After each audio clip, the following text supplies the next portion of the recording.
वैदिक सभ्यता था ना होमवर्क में। जी सर। चलिए बताइएगा, वैदिक सभ्यता का विभाजन कितने भागों में हुआ है? दो भागों में। कौन कौन? ऋग्वैदिक काल, उत्तरवैदिक काल। वैदिक काल का विभाजन 2 भागों में हुआ है, ऋग्वैदिक काल और उत्तर वैदिक काल। ऋग्वैदिक काल का समय काल क्या रहा है? 1500 से 1000 ईसा पूर्व, और उत्तर वैदिक काल का 1000 से 600 ईसा पूर्व। बहुत बढ़िया। बताइएगा, उपनिषदों की कुल संख्या कितनी है? उपनिषदों की कुल संख्या? महापुराणों की संख्या? महापुराणों की संख्या? महापुराणों की संख्या? महापुराणों की संख्या? महापुराणों की संख्या 18। महापुराणों की संख्या? वेदांग की संख्या? वेदांग की संख्या? वेदांग की संख्या? वेदांग की संख्या? बताइएगा, पूर्व मीमांसा दर्शन है, उसका प्रवर्तक कौन है? जैमिनी। पूर्व मीमांसा प्रवर्तक जैमिनी। पूर्व मीमांसा प्रवर्तक जैमिनी। योग दर्शन का प्रवर्तक? योग दर्शन का प्रवर्तक? योग दर्शन का प्रवर्तक? सांख्य दर्शन का प्रवर्तक? सांख्य दर्शन का प्रवर्तक? सांख्य दर्शन का प्रवर्तक?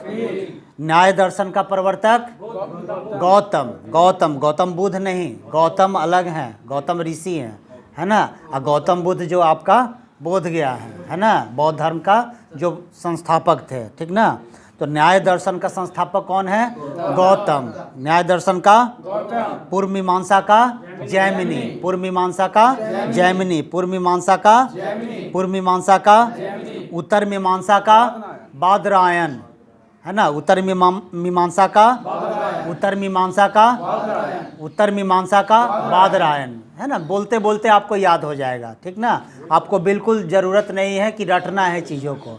ग्रुपिंग का यही फ़ायदा होता है कि आप एक सवाल को कई बार बोलते हैं, कई बार सुनते हैं, ठीक है। नोट्स में क्या कोई टीचर आपको पढ़ाता है तो क्या करता है? आपको लिखवा दिया, आप पढ़े नहीं पढ़े उसका कोई मतलब नहीं है। लेकिन यहाँ क्या होगा, आपको होमवर्क दिया जाएगा और उसको सुना जाएगा, और एक ही सवाल को 4 बार जब बोलिएगा तो आपके सामने से 5वां बार उस सवाल जब दिखेगा तो आपको क्या होगा? याद रहेगा नहीं, ठीक है। और जीके में सर 100% किसी का तैयारी नहीं होता है। ये अगर सोचिएगा कि पूरा का पूरा 100% हमको याद हो तो ऐसा संभव नहीं है, ठीक ना। 70% 80% लाते लाते हालत ख़राब हो जाता है आदमी का, ठीक है। तो आप जहाँ से हैं वहीं से तैयारी शुरू कीजिए, ठीक है। 3-4 जो बुक है आपके पास, एक लूसेंट है, स्पीडी है, क्राउन है ना, ऑब्जेक्टिव लूसेंट है ना, साइंस स्पीडी है, और एक करेंट अफेयर्स। इतना बुक आपके लिए बेसिक के लिए बहुत अच्छा है, ठीक है। इससे आप कहीं का भी जीके आप बना सकते हैं। और उसके बाद जैसे जैसे आप सेट बनाइएगा वैसे वैसे बहुत सारा सवाल आपके सामने क्या होगा? नया बन कर आएगा। उसको सीख लेना है, याद कर लेना है। मान लीजिए बौद्ध धर्म आप पढ़ाई कर चुके हैं, 40 सवाल आपको याद है, तो और 5 को नया मिलेगा, 5 को कर लेंगे नहीं। लेकिन जिसको 40 से याद नहीं है तो 5 के चक्कर में रहेगा तो रिजल्ट आएगा? कभी नहीं आएगा, ठीक है। तो ग्रुप डिस्कशन का यही फ़ायदा है कि आप क्या करते हैं, आपस में मिलकर तैयारी कर लेते हैं। और हम किस लिए हैं? बस आपको एक मोटिवेशन देना है ताकि आपको होमवर्क याद रहे, ठीक ना। कम से कम हम आपको प्रतिदिन चेक करेंगे तो आपको एक मन में क्या बैठा रहेगा कि नहीं, हमको याद करना है, कल हमको सुनाना है। देखिए बहुत सारे आप ही के बीच में से बच्चे नहीं रेगुलर थे, आज रेगुलर है। उन्हीं से पूछिए आप, हम पढ़ाई तो कर नहीं रहे हैं। निशांत से पूछिए, इनको सारा चीज़ याद होने लगा। अंकित देखिए गायब हो गए, तो ये सब दिक्कत की बात है। राजू देखो एकदम रेगुलर हो गया है, ठीक है। तो धीरे धीरे क्या होगा, याद हो जाएगा, ठीक ना। इसलिए थोड़ा सा कष्ट करके 6 महीना साल भर पढ़ाई कर लीजिए, उसके बाद नौकरी आपके मुट्ठी में। आप सेट मारिएगा, आपको आता है कि नहीं आता है कोई पूछने वाला, लेकिन सेट मारिएगा तो नंबर आपका अच्छा आएगा, ठीक ना। चलिए आगे चलते हैं। वैशेषिक दर्शन के प्रवर्तक कौन है? कणाद। वैशेषिक दर्शन के प्रवर्तक कौन है? कणाद। बताइएगा, आर्यों का समाज कैसा था? पितृ प्रधान या मातृ प्रधान? पितृ प्रधान था, है ना। इससे पहले हम लोग कौन सी सभ्यता पढ़े थे? हड़प्पा सभ्यता। उसमें क्या था? मातृ प्रधान, यानी माता मुखिया होती थी, घर का माता मुखिया होती थी। लेकिन आर्य समाज कैसा समाज था? पितृ प्रधान। आज भी देखिए हमारा समाज क्या है? पितृ प्रधान है। कार्ड वगैरह आपके घर में आता होगा, चाहे कोई बुलाता होगा तो आपके पिताजी के नाम से या दादाजी के नाम से जाना जाता होगा, कार्ड पर उन्हीं का नाम रहता है, यस और नो। तो पितृ प्रधान हमारा समाज है कि नहीं है? ठीक है जी। उपनिषदों की संख्या, उपनिषदों की संख्या सभी लोग बोलेंगे, बोलने में कोई कमी, विद्या का समय सभी लोग बोलेंगे, है ना, बोलने में कोई कमी नहीं करना है। महापुराण की संख्या, महापुराण की संख्या, वेदांग की संख्या, वेदांग की संख्या, वेदांग की संख्या, वेदांग की संख्या। अब आपसे पूछा जाएगा कि 10 राग युद्ध का उल्लेख ऋग्वेद के कौवें 7वें मंडल में है। ऋग्वेद के कौवें मंडल में 10 राग युद्ध का वर्णन किया गया है 7वें, है ना, मंडल में। कितने मंडल हैं टोटल ऋग्वेद में? 10 मंडल हैं। कितने मंडल हैं? कितने मंडल हैं? कितने मंडल हैं? 10 मंडल हैं। तो 10 राग युद्ध का उल्लेख किस मंडल में? 7वें मंडल में है। यह युद्ध किस नदी के किनारे लड़ा गया था? परुशनी नदी के किनारे। किस नदी के किनारे? परुशनी नदी। इसका नया नाम क्या है? रावी नदी। इसका नया नाम क्या है? रावी नदी। इसका नया नाम क्या है? रावी नदी। और पूछा जाता है सवाल कि ये किनके बीच में, है ना, तो एक थे सुदास। कौन थे? सुदास। और एक तरफ 10 वो राजा था। कौन था? 10 जनों के बीच में लड़ा गया था, इसलिए इसको क्या बोला जाता है? 10 राग युद्ध। किस नदी के किनारे? परुशनी नदी के किनारे। किस नदी के किनारे?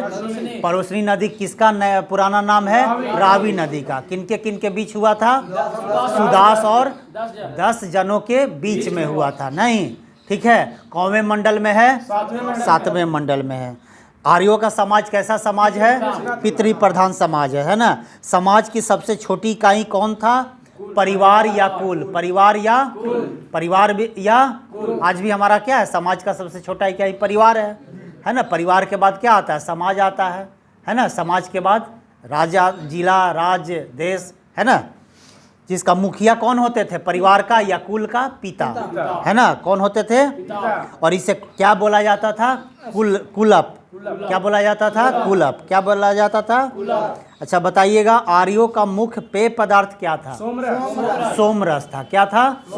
नींद आएगा, जीके है, थोड़ा सा नीरस होता है, लेकिन धीरे धीरे याद होने लगेगा, है ना। आप क्या कीजिएगा कि थोड़ा सा दिन में सोने का बीमारी को दूर कीजिए, है ना। रात बना है सोने के लिए, अगर बहुत ज़्यादा विशेष ज़रूरत ना हो तो रात को जल्दी सो जाइए, है ना। और दिन में सोने का प्रयास नहीं कीजिए, है ना। नेचर के खिलाफ कभी मत जाइए। हाँ, किसी का ड्यूटी है अब रात में है तो भाई वो तो मजबूर है ना। हो, अब पुलिस में आपकी ड्यूटी हो लगेगी तो रात क्या दिन क्या, है ना। तो वो तो विशेष, अब बेचारा पेट का बात है ना। और पेट कैसा होता है? पापी होता है। जो काम आप नहीं किए हैं वो भी काम करवा लेता है आपसे, यस और नो। लेकिन ऐसे आप स्टूडेंट का लक्षण है तो आप दिन भर काम कीजिए, पढ़ाई कीजिए और 11-12 बजते बजते सो जाइए और 6 बजे एकदम फ्रेश नींद लेकर उठ जाइए। उसके बाद दिन में सोने वाला बीमारी, और दिन में जो आप खाना खाते हैं दोपहर में, आप लोग का हम समझ पा रहे हैं, है ना। जो खाना आपका बनता है ना, नाश्ता का कोई प्रावधान बैचलर लाइफ में नहीं होता है, सीधे ठूस के खाना नहीं। तो वो खाना को कम कर देना है। क्या करना है? और 2 बार में खा लेंगे। मान लीजिए एगो 11 बजे खाए तो एगो 3 बजे खाएंगे। हल्का हल्का लेना है, एकदम ठूस लीजिएगा तो नींद आना ही आना है। ठीक है अंकित? गुड। अब कब आना है? ठीक। ना बच्चा एकदम मेहनती है। चलिए आगे चलते हैं। अच्छा बताइएगा, ऋग्वेद समाज कितने वर्णों में विभक्त था? 4। कितने में? 4। आज भी हमारा समाज क्या है? 4 वर्णों में विभाजित है। ब्राह्मण, क्षत्रिय, वैश्य और शूद्र। उस समय भी थे ब्राह्मण, क्षत्रिय, वैश्य और यह विभाजन व्यवसाय पर आधारित था। किस पर? मतलब हलवाई, अगर हम ब्राह्मण हैं और हमारा पुत्र हलवाई का काम कर रहा तो किस जाति का हो गया? हलवाई का। उसका बेटा किसी को पढ़ा रहा है तो वो ब्राह्मण जाति का हो गया। नहीं समझ पा रहे हैं? कोई बढ़ई का काम कर रहा है, दरवाज़ा बना रहा है, तो वो कौन सा जाति हो गया? बढ़ई। आज क्या है? जन्म के आधार पर हम लोग क्या करते हैं? जाति है। जिस घर में आप जन्म ले लिए वही आपका क्या हो गया? जात हो गया। लेकिन उस समय ऐसा नहीं था। हम लोग अपने सहूलियत के अनुसार क्या कर दिए? इसको गलत करते चले गए। नहीं, और आज क्या है? जात पात में हम लोग विभक्त हो गए, है ना। तो उस समय विभाजन किस आधार पर होता था? व्यवसाय के आधार पर। व्यवसाय के आधार पर। क्या आपका व्यवसाय है? आप सब्जी बेच रहे हैं तो दुकानदार हो गए, आप चावल बेच रहे हैं तो दुकानदार हो गए, है ना। आप खाना बना रहे हैं तो हलवाई हो गए, मिठाई बना रहे हैं तो हलवाई हो गए, पढ़ा रहे हैं, विद्या दे रहे हैं किसी को तो ब्राह्मण हो गए, है ना। किसी से रक्षा आप कर रहे हैं तो आप क्षत्रिय हो गए, है ना। लेखा जोखा लिख रहे हैं, अकाउंट्स देख रहे हैं किसी का तो आप क्या हो गए, लाला जी हो गए, वैसे हो गए। वैसे ही ना बोला जाता है लाला जी को, ठीक है। और यह जो विभाजन था 4 वर्णों का, ये कौन सा ऋग्वेद के मंडल में है, 10वें मंडल। पहले भी पढ़ चुके हैं। 10वें मंडल में पुरुष सूक्त में वर्णित है। किसमें, 10वें मंडल में पुरुष सूक्त में 4 वर्णों का उल्लेख मिलता है। और उस समय जो उल्लेख था किस आधार पर था, व्यवसाय के आधार पर, जन्म के आधार पर नहीं। क्या आप कार्य करते हैं उस आधार पर आपकी जाति निश्चित होती थी। कोई दिक्कत, ठीक ना। इसमें बोल रहा है कि स्त्रियां इस काल में अपने पति के साथ यज्ञ कार्य में भाग लेती थी। आज भी देखिए पूजा पाठ होता है तो हस्बैंड वाइफ दोनों बैठते हैं। अगर आपके घर में कोई पूजा पाठ होता होगा तो आपके मम्मी पापा दोनों बैठते होंगे, नहीं। तो उस समय भी क्या था, कोई भी यज्ञ कार्य होता था तो उसमें पति और पत्नी, है ना, यानी स्त्रियां अपने पति के साथ बैठती थी, है ना, यानी दोनों को हक था पूजा पाठ करने का, यज्ञ करने का, ठीक है जी। गाय को क्या बोला जाता था, अघन्या। क्या बोला जाता था, अघन्या। अघन्या मतलब न मारे जाने योग्य पशु, न मारे जाने योग्य पशु को क्या कहा जाता था, गाय। आज भी देखिए हमारा गाय क्या है, पवित्र मानते हैं हम लोग, पूजा करते हैं, है ना। गाय को माता बोलते हैं। गाय अगर आपके दरवाज़ा पर आ जाए तो कम से कम 1 रोटी 2 रोटी खिला दीजिए, है ना। इससे आप घटिएगा नहीं, बहुत वृद्धि होगा। लेकिन आज देखिए हम लोग कर्म के आधार पर क्या हो गए हैं, गाय से दूध तो निकाल ले रहे हैं, उसका फ़ायदा तो ले रहे हैं, लेकिन ना उसके बछड़े को दूध पीने दे रहे हैं और ना उसको खाना खिला रहे हैं, रोड पर भटका दे रहे हैं। नहीं तो वही गाय क्या खा रही है, कागज़ प्लास्टिक कुछ भी खा ले रही है। अगर आप ब्लेड भी डाल दिए हैं, इसलिए कभी भी जो आप कूड़ा कचरा फेंकते हैं उसमें कभी भी ब्लेड वगैरह का प्रयोग ना करें, है ना, क्योंकि बहुत सारा जानवर उसको खाता है मेरे भाई, है ना। तो मान लीजिए गाय ही खा गया, कुत्ता ही खा गई तो अटक न जाएगा बाबू, और उसको रक्षा कौन करेगा। कोई है सोसाइटी हमारे यहाँ, बस कहने के लिए कागज़ पर सोसाइटी बना हुआ है ना। हम और आप भी उसको 2 लाठी मार देते हैं। बहुत सारी ऐसी गायें हैं जिनका पैर, है ना, खून गिर रहा है ना, शरीर से खून गिर रहा है, घाव हो गया, लेकिन कोई सुरक्षा नहीं है, ना सरकार का है ना हमारा है। समझ में आ रहा है।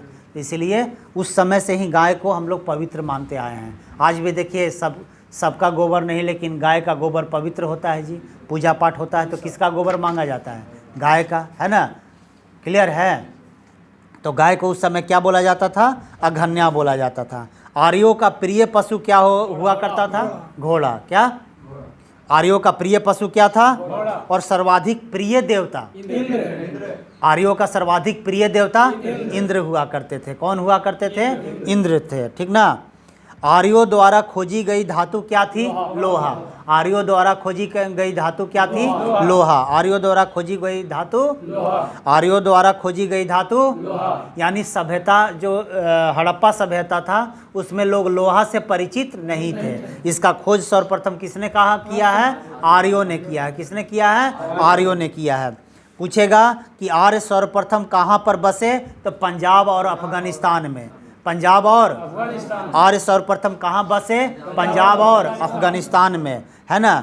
आपसे पूछेगा सवाल कि किसके अनुसार आर्यों का मूल निवास स्थान मध्य एशिया को बताया जाता है, तो कौन से इतिहासकार थे, मैक्स मूलर। कौन सा इतिहासकार थे, मैक्स मूलर, है ना। मैक्स मूलर ने क्या बोला कि आर्यों का मूल निवास स्थान कहाँ है, मध्य एशिया में। कहाँ है, मध्य एशिया में। आर्यों द्वारा निर्मित सभ्यता को कौन सी सभ्यता कहा गया, वैदिक सभ्यता, है ना। आर्यों द्वारा निर्मित सभ्यता को क्या कहा गया, वैदिक सभ्यता कहा गया। यह एक ग्रामीण सभ्यता था।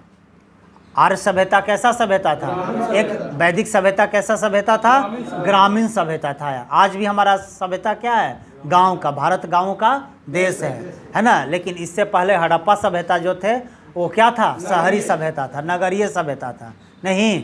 और हमारा जो आर्य से शुरू हुआ अभी तक क्या है, ग्रामीण सभ्यता। हम लोग क्या हैं, ग्रामीण सभ्यता। आज भी भारत को क्या बोला जाता है, गाँवों का देश बोला जाता है। यस और नो, क्लियर है। तो आर्य सभ्यता कैसा सभ्यता था, सभ्यता था। वैदिक सभ्यता कैसा सभ्यता था, ग्रामीण सभ्यता था, नहीं। आर्यों की भाषा क्या थी बाबू, संस्कृत। आर्यों की भाषा क्या थी, आर्यों की भाषा क्या थी, आर्यों की भाषा क्या थी, आर्यों का भाषा क्या था, आर्यों द्वारा निर्मित सभ्यता वैदिक सभ्यता कहलाया है। नहीं, यह कैसा सभ्यता था? ग्रामीण सभ्यता। यह कैसा सभ्यता था? ग्रामीण सभ्यता था। सर्वप्रथम आर्य लोग कहाँ बसे? पंजाब और आर्यों द्वारा निर्मित सभ्यता कौन सा सभ्यता कहलाया गया? वैदिक सभ्यता कहलाया। मैक्स मुलर ने आर्यों का मूल निवास स्थान क्या बताया? मध्य एशिया बताया। कोई दिक्कत? आर्यों का मुख्य पेय पदार्थ? आर्यों का मुख्य पेय पदार्थ, ठीक है। आर्यों के मनोरंजन के मुख्य साधन क्या था? संगीत, है ना, रथ दौड़, घुड़दौड़ और ध्रुत क्रिया। आर्यों का मुख्य व्यवसाय क्या था? पशुपालन एवं कृषि। आर्यों का मुख्य व्यवसाय क्या था? पशुपालन और कृषि। पशुपालन और महर्षि कनाद को भारतीय परमाणुवाद का जनक कहा गया। बहुत इंपॉर्टेंट है। महर्षि कनाद को क्या बोला गया है? भारतीय परमाणुवाद का जनक, है ना। आज हम लोग साइंटिस्ट के बारे में देख रहे हैं। हमारे जो ऋषि मुनि थे ये बहुत सारा चीज़ खोज करके चले गए, है ना। जो वेद में हम लोग को आज क्यों हम लोग का जो समाज है, आज आप लोग यंग ब्लड हैं, कभी भी आप गीता नहीं पढ़े, कभी भी, है ना, रामायण नहीं पढ़ते हैं, भगवत नहीं पढ़ते हैं। इसको कौन पढ़ाई कर रहा है? विदेशी लोग, रिसर्च कर रहा है वो लोग।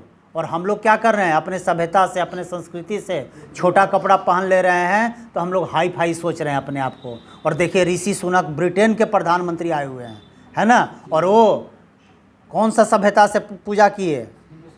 हिंदू सभ्यता। कह रहे हैं हिंदू, हमको गर्व है कि हम हिंदू हैं। सोच लीजिए, है ना।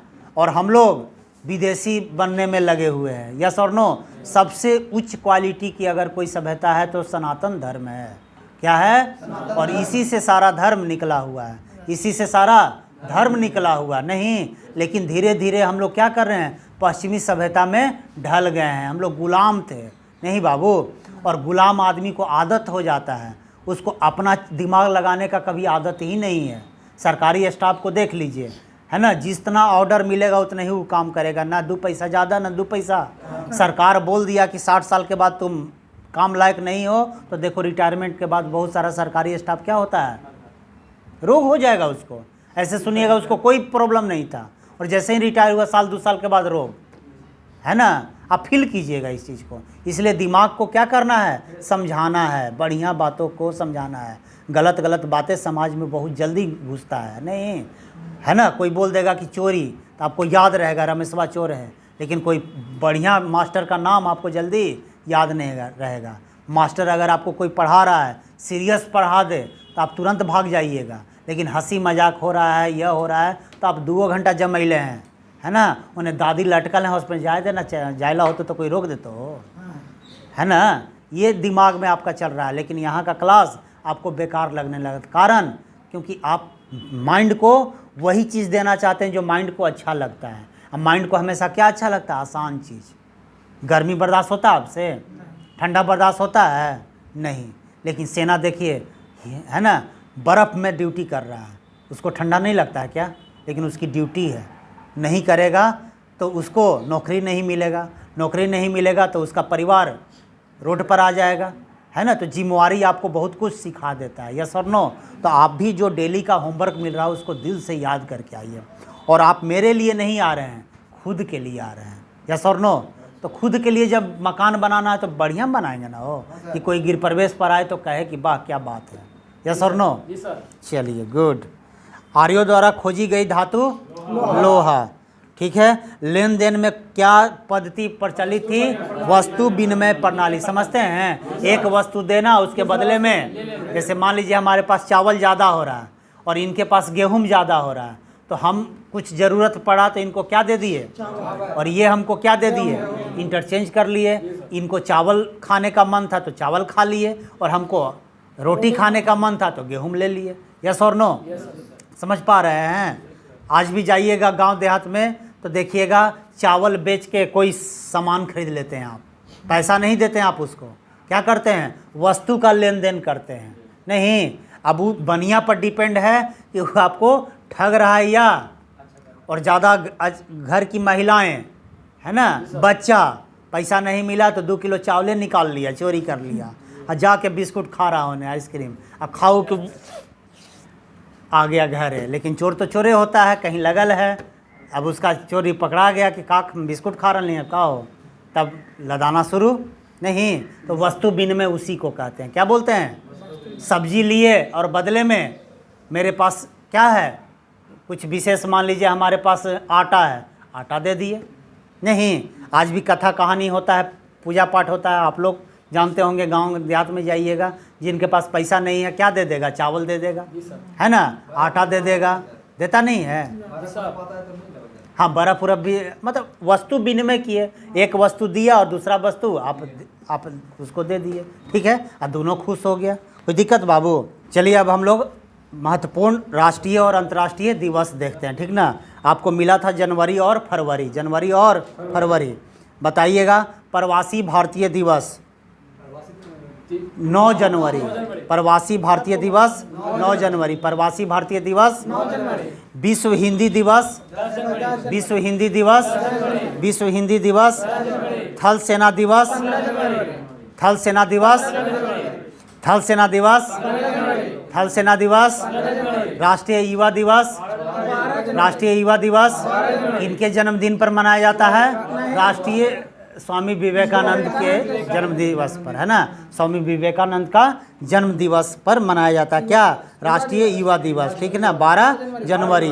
बताइएगा, कुष्ठ निवारण दिवस, कुष्ठ निवारण दिवस, कुष्ठ निवारण दिवस, गणतंत्र दिवस, गणतंत्र दिवस, थल सेना दिवस, थल सेना दिवस, अंतर्राष्ट्रीय सीमा शुल्क और उत्पाद दिवस 26 जनवरी, अंतर्राष्ट्रीय सीमा शुल्क और उत्पाद दिवस, सर्वोदय दिवस, सर्वोदय दिवस, सर्वोदय दिवस, शहीद दिवस, शहीद दिवस, शहीद दिवस, कुष्ठ निवारण दिवस, विश्व हिंदी दिवस, विश्व हिंदी दिवस, प्रवासी भारतीय दिवस, प्रवासी भारतीय दिवस, लुइस ब्रेल दिवस, लुइस ब्रेल दिवस, राष्ट्रीय युवा दिवस 12 जनवरी, राष्ट्रीय युवा दिवस, थल सेना दिवस, भारतीय पर्यटन दिवस 25 जनवरी, भारतीय पर्यटन दिवस, गणतंत्र दिवस, अंतर्राष्ट्रीय सीमा शुल्क और उत्पाद दिवस, सर्वोदय दिवस,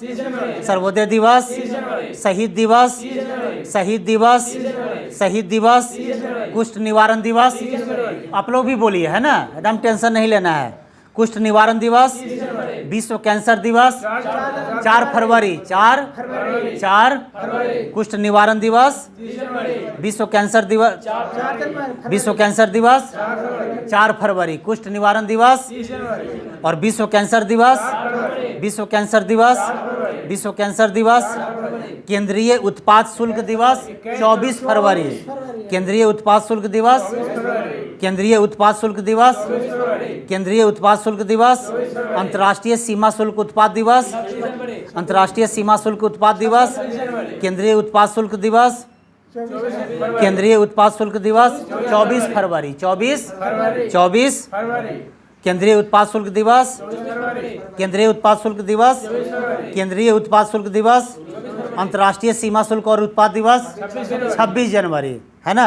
राष्ट्रीय विज्ञान दिवस, राष्ट्रीय विज्ञान दिवस, राष्ट्रीय विज्ञान दिवस, राष्ट्रीय विज्ञान दिवस, विश्व कैंसर दिवस, विश्व कैंसर दिवस, विश्व कैंसर दिवस, विश्व कैंसर दिवस, अंतर्राष्ट्रीय मातृभाषा दिवस, अंतर्राष्ट्रीय मातृभाषा दिवस, कुष्ठ निवारण दिवस, शहीद दिवस, शहीद दिवस, अंतर्राष्ट्रीय सीमा शुल्क और उत्पाद दिवस, गणतंत्र दिवस, भारत पर्यटन दिवस 25 जनवरी, भारत पर्यटन दिवस, थल सेना दिवस, थल सेना दिवस, राष्ट्रीय युवा दिवस, राष्ट्रीय युवा दिवस, प्रवासी भारतीय दिवस, लुइस ब्रेल दिवस, विश्व कैंसर दिवस, विश्व कैंसर दिवस, केंद्रीय उत्पाद शुल्क दिवस 24 फरवरी, 24 केंद्रीय उत्पाद शुल्क दिवस, राष्ट्रीय विज्ञान दिवस।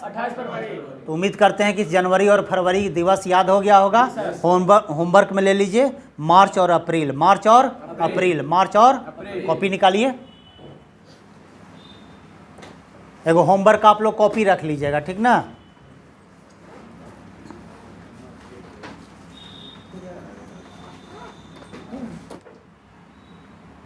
महत्वपूर्ण राष्ट्रीय और अंतर्राष्ट्रीय दिवस में मार्च और अप्रैल पूरा करके आना है। ठीक है, चलिए स्पीडी साइंस हम लोग स्टार्ट कर रहे हैं। स्पीडी साइंस बहुत इंपॉर्टेंट बुक है और रेलवे का परीक्षा देना है, एसएससी का, बिहार दरोगा का, कोई भी परीक्षा आपके लिए बहुत ज़रूरी बुक है। ठीक ना, इतना कर लेते हैं तो इसके अलावा जो कीजिएगा आपके लिए सरप्लस होगा। क्लियर है? ठीक है, तो आइए देखते हैं, कुछ सवाल आपसे पूछा जाता है। चलिए स्टार्ट करते हैं, है ना। स्पीडी साइंस से आपको मिला था होमवर्क में। बताइएगा विक्रम साराभाई स्पेस सेंटर कहाँ स्थित है? तिरुवनंतपुरम में। कहाँ? तिरुवनंतपुरम। जो नहीं याद होगा बोलिएगा, हम ऑप्शन देंगे, है ना। विक्रम साराभाई स्पेस सेंटर कहाँ स्थित है? Vikram Sarabhai space centre, Vikram Sarabhai space centre. बताइएगा सिक्कों का अध्ययन क्या कहलाता है? न्यूमिस्मैटिक। न्यूमिस्मैटिक। सिक्कों का अध्ययन क्या कहलाता है? न्यूमिस्मैटिक, है ना। बताइएगा प्लाज्मा अनुसंधान संस्थान कहाँ स्थित है? गांधीनगर। कहाँ? गांधीनगर। कहाँ? गांधीनगर। प्लाज्मा अनुसंधान संस्थान कहाँ स्थित है? गांधीनगर। प्लाज्मा अनुसंधान संस्थान कहाँ स्थित है? प्लाज्मा अनुसंधान संस्थान कहाँ स्थित है? कोरोना में देखे थे प्लाज्मा वाला चालू हो गया था, इसलिए भूलिएगा नहीं। कहाँ इसका है? अनुसंधान संस्थान गांधीनगर। बताइएगा जंतु विज्ञान का जनक किसे कहा जाता है? अरस्तु, थियोफ्रेटस, माइकेली, एनग्रीव। अरस्तु। जंतु विज्ञान का जनक? जंतु विज्ञान का जनक? जंतु विज्ञान का जनक? जंतु विज्ञान का जनक? जंतु विज्ञान का जनक? भूकंपों का अध्ययन? सिस्मोलॉजी, है ना। भूकंपों का अध्ययन, भूकंपों का अध्ययन, भूकंपों का अध्ययन, भूकंपों का अध्ययन, भूकंप का अध्ययन। प्लाज्मा अनुसंधान संस्थान, प्लाज्मा अनुसंधान संस्थान। Vikram Sarabhai space centre. देखो विक्रम है ना, तुमसे एगो सवाल आ गया नहीं। Vikram Sarabhai space centre Thiruvananthapuram. विक्रम को कहाँ पहुँचाना है? तिरुवनंतपुरम में। कहाँ? कवकों का अध्ययन क्या कहलाता है? माइकोलॉजी। कवकों का, कवक का अध्ययन क्या कहलाता है? माइकोलॉजी। सिक्कों का अध्ययन? न्यूमिस्मैटिक। सिक्कों का अध्ययन? धीरे धीरे याद होते रहेगा, है ना। एक के बार सोचिएगा कि पूरा हमको याद हो जाए तो नहीं होगा, धीरे धीरे, है ना, आपको याद होने लगेगा। बताइएगा आधुनिक वर्गीकरण का पिता किसे कहा जाता है? लिनियस को। आधुनिक वर्गीकरण का पिता? लिनियस को। आधुनिक वर्गीकरण का पिता? कोशिका का अध्ययन क्या कहलाता है? साइटोलॉजी। साइटो कोशिका अध्ययन? साइटोलॉजी। साइटोलॉजी। बताइएगा शैवालों का अध्ययन क्या कहलाता है? फाइकोलॉजी। क्या कहलाता है? फाइकोलॉजी। शैवालों का अध्ययन? फाइकोलॉजी। शैवालों का अध्ययन? शैवालों का अध्ययन। बताइएगा मलेरिया रिसर्च सेंटर कहाँ स्थित है? दिल्ली में। कहाँ? मलेरिया रिसर्च सेंटर कहाँ स्थित है? दिल्ली में। मलेरिया रिसर्च सेंटर कहाँ स्थित है? Malaria research centre, malaria research centre. अंगूरों का अध्ययन क्या कहलाता है? BT culture. BT culture. BT अंगूरों का अध्ययन? अंगूरों का अध्ययन? BT culture. अंगूरों का अध्ययन, विटिकल्चर, अंगूरों का अध्ययन। जंतु विज्ञान का जनक? जंतु विज्ञान का जनक? जंतु विज्ञान का जनक? जंतु विज्ञान का जनक। स्वप्नों का अध्ययन? सपनों का अध्ययन? ऑर्निलोलॉजी। ऑर्निलो सपनों का अध्ययन। बताइएगा फलों का अध्ययन? पामोलॉजी। पामोलॉजी। पोमोलॉजी सही है, पोमोलॉजी। फलों का अध्ययन? फलों का अध्ययन? फलों का अध्ययन। बताइएगा जीव विज्ञान शब्द का प्रयोग सर्वप्रथम किसने किया? लैमार्क और ट्रेविनस। लैमार्क और ट्रेविनस। लैमार्क और जीव विज्ञान शब्द का प्रयोग सर्वप्रथम किसने किया? और ट्रेविनस। नेशनल ब्रेन रिसर्च सेंटर कहाँ स्थित है? दिल्ली, गुड़गांव, लखनऊ, राजमुंदरी। गुड़गांव में। कहाँ? National brain research centre, national brain research centre. Homo sapiens किसका वैज्ञानिक नाम है? होमोसिपियंस किसका वैज्ञानिक नाम है? तो पानी दीजिएगा तो।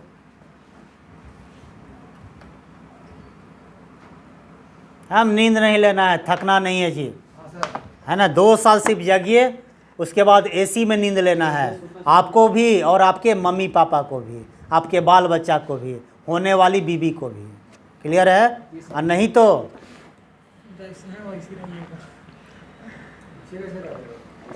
उससे भी खराब हो जाइएगा। रिकॉर्ड हो रहा है, बहस नहीं। तुम लोग भूल जाता है का हनुमान हो का? हैं? राम चाहिए ना। देख रहे हो, बंदर से लोग काम करवा ले रहे हैं। राम जी की महानता क्या है? तो आप तो आदमी है ना जी, दिमाग तो उससे कुछ ज़्यादा विकसित है। यस और नो? तो आप काम नहीं कर लीजिएगा? जब पुल बन रहा था, कौन पुल था? राम सेतु पुल बन रहा था नहीं? तो राम जी बैठे हुए थे, ठीक ना, और सारे जो भी सेना था उनका बंदर ही लोग थे, है ना, और बंदरों की सेना थी, और वो लोग क्या कर रहे थे? पत्थर उठाकर सेतु में डाल रहे थे, है ना। तो आप बड़े हैं तो बड़ा पत्थर उठा के डालिएगा, और सब ताकतवर थे तो बड़ा बड़ा चट्टान उठाकर श्री राम का नाम लेकर डालते थे, है ना। पत्थर क्या होता था? आज भी जाइएगा तो सेतु बना हुआ है। उन्हीं रिलायंस टू जहाँ डाटा होने गया तो टावर पकड़ लेगा रात के। हेलो, कहाँ थी? है ना, रबर, देखो रात के रबर डैम बेच रहा है। तो लोग सब के समझ रहे हैं, लेकिन 2 साल बर्दाश्त कर लो, 2 साल। उसके बाद जितना चहक रहा है ना, तुम्हारे पास चॉइस रहेगा, उकनी के पास चॉइस। आज घूमे दो केटीएम से, कोई दिक्कत नहीं है।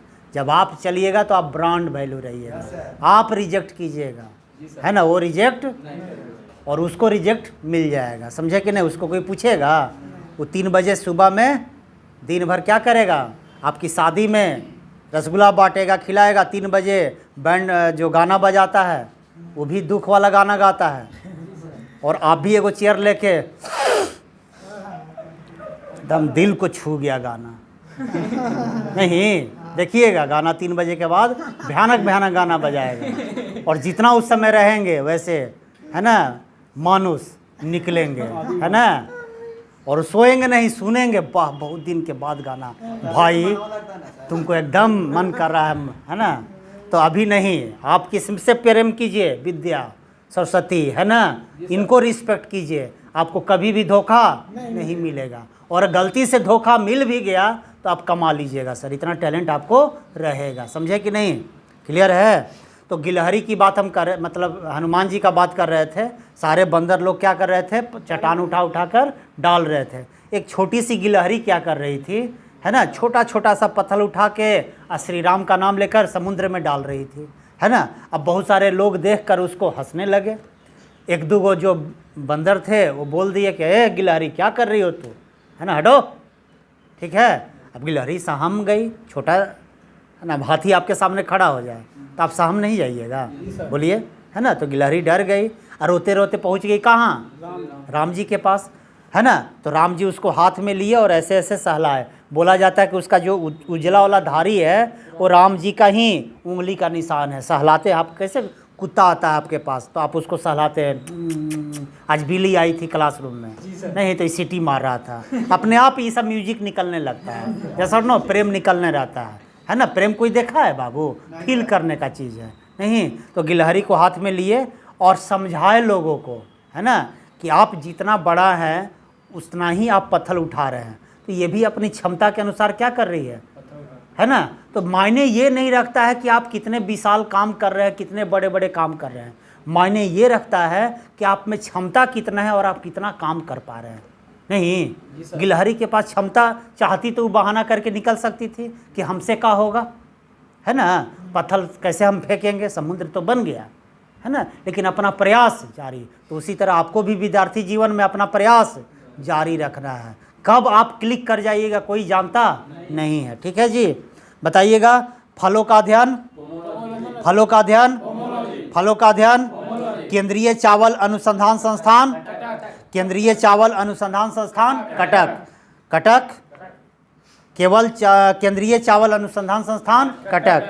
कीटों का अध्ययन, एंटोमोलॉजी, एंटोमोलॉजी, कीटों का अध्ययन, कीटों का अध्ययन, कीटों का अध्ययन। मधुमक्खी पालन, एपीकल्चर। मधुमक्खी पालन नेत्र रोग का चिकित्सक कहलाता है, बताइएगा। ठीक है। वेटनरी रिसर्च इंस्टीट्यूट कहाँ स्थित है? इज्जत नगर। वेटनरी मतलब समझते हैं, जानवर वाला जो डॉक्टर होते हैं उनको वेटनरी डॉक्टर बोला जाता है। ठीक है जी। तो वेटनरी रिसर्च इंस्टीट्यूट कहाँ स्थित है? इज्जत नगर। क्लियर है। प्लाज्मा अनुसंधान संस्थान कहाँ है? गांधीनगर। एक एक सवाल को हम 2 बार 4 बार बोल रहे हैं, ठीक ना। जंतु विज्ञान का जनक? जंतु विज्ञान का जनक? जंतु विज्ञान का जनक? जंतु विज्ञान का जनक बताइएगा। होमो सेपियंस किसका वैज्ञानिक नाम है? मानव का, है ना। होमो सेपियंस किसका वैज्ञानिक नाम है?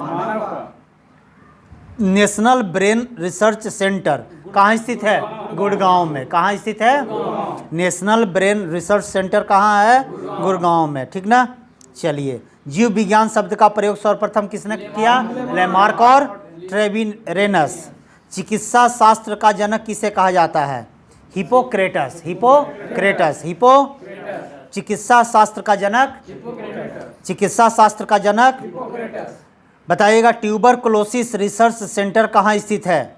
ट्यूबरकुलोसिस रिसर्च सेंटर ऑप्शन दे रहे हैं, चंडीगढ़, कोलकाता, चेन्नई, दिल्ली। चेन्नई में। ट्यूबरकुलोसिस रिसर्च सेंटर कहाँ स्थित है? चेन्नई में। बताइएगा। मधुमक्खी पालन? मधुमक्खी पालन कीटों का अध्ययन? एंटेमोलॉजी। कीटों का अध्ययन? कीटों का अध्ययन? कीटों का अध्ययन। हाइड्रोजन बम किस अभिक्रिया पर आधारित है? नाभिकीय संलयन। हाइड्रोजन बम किस अभिक्रिया पर? और परमाणु बम? परमाणु बम 2 सवाल हमेशा पूछता है। एक हाइड्रोजन बम तो नाभिकीय संलयन, नाभिकीय संलयन, और परमाणु बम नाभिकीय विखंडन। बताइएगा। विक्रम साराभाई स्पेस सेंटर कहाँ स्थित है? तिरुवनंतपुरम में। तिरुवनंतपुरम में। तिरुवनंतपुरम में। बताइएगा। न्यूट्रॉनों का खोज किसने किया? पाउली। न्यूट्रॉनों का, न्यूट्रॉन नहीं, न्यूट्रिनो, है ना, की खोज किसने किया? पाउली। बताइएगा। प्रथम हाइड्रोजन बम कब बनाया गया था? 1952। आप लोग होमवर्क कर लीजिएगा, है ना। और कोई भी बिहार पुलिस का तैयारी कर रहे हो, है ना, अब टाइम नहीं है, और या ग्रुप डी का, रेलवे का, ठीक ना। तो अगर आप ग्रुप ज्वाइन करना चाहते हैं, होमवर्क सीरीज ज्वाइन करना चाहते हैं, तो आप यहाँ आ सकते हैं, ठीक है।